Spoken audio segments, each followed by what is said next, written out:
Good morning, everyone. This is Mike. I'm back again. Brain working again, trying to figure out some things. Keep asking this question. I did a session this morning, and it's quite lengthy, so I'm gonna break it into parts. Actually, it's gonna be 5 parts, but I'm gonna break it into parts. The question that kind of came up in my mind is America's relationship with Black people a narcissistic type relationship? And I asked ChatGPT if this was true.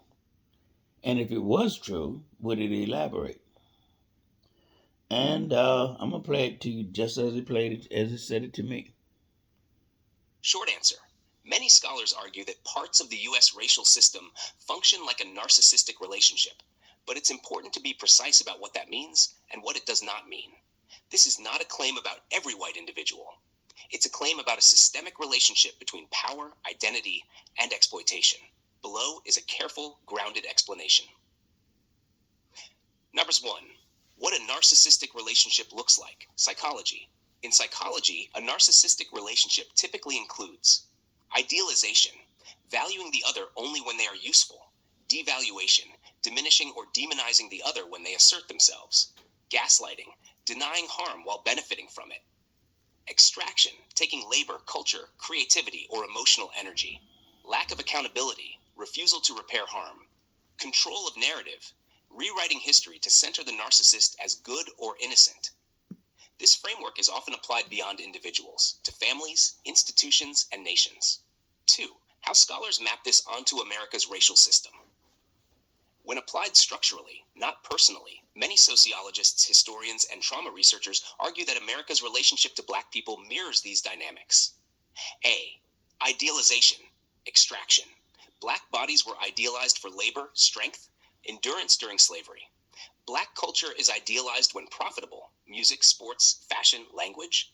Love is conditional on usefulness. B. Devaluation, punishment. When Black people seek autonomy, equity, or truth, they are labeled dangerous, lazy, criminal, ungrateful. The same traits once exploited are reframed as threats.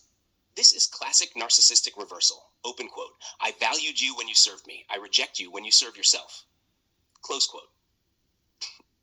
Nasha 3. Gaslighting as a national behavior. A defining narcissistic tactic is denying the victim's lived reality. Examples often cited: slavery was a long time ago. Everyone had it hard. Race doesn't matter anymore. You're too sensitive. Talking about race is divisive.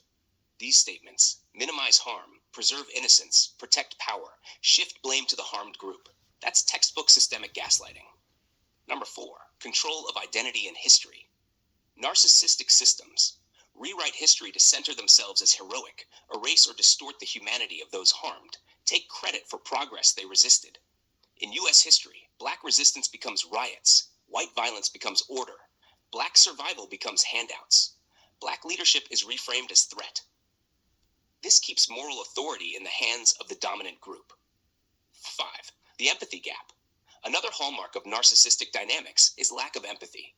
Research consistently shows Black pain is taken less seriously. Black children are perceived as older and less innocent. Black suffering requires proof to be believed. Empathy is conditional, extended only when it does not challenge power. Number 6. Why this framing resonates with many Black thinkers. Many Black scholars, theologians, and cultural critics say this model fits because the relationship was never mutual. Love was never unconditional. Inclusion was never equal. Repair has never been completed. From this perspective, America wants Black culture, wants Black labor, wants Black forgiveness, but resists Black truth, autonomy, and authority. That asymmetry is the core issue. Number 7. Important clarification. This matters. Calling this a narcissistic system does not mean all white people are narcissists. Individual relationships are doomed. Change is impossible. It does mean the system was built on exploitation. The narratives protect innocence over truth. Healing requires accountability, not denial. Number 8. Why this lens is powerful.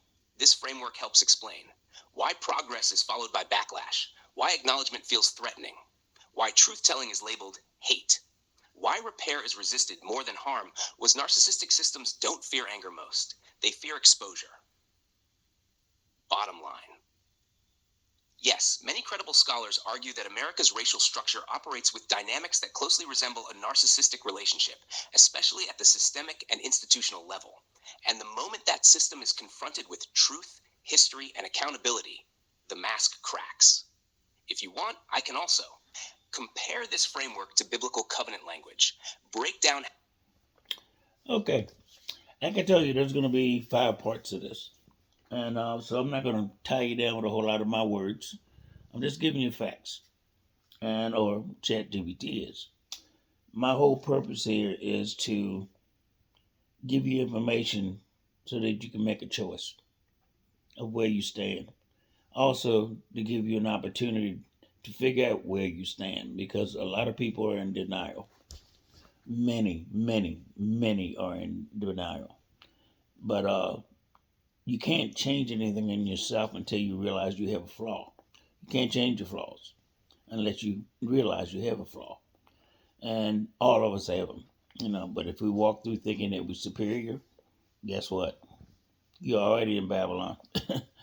Okay, so if you like this video, will you like, comment, subscribe, and share?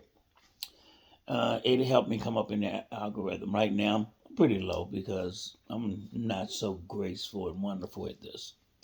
But I must put the information out there. I can't exist without finding out the truth. And it's not doing me any good if I keep it to myself. So I love you all and see you in the next part.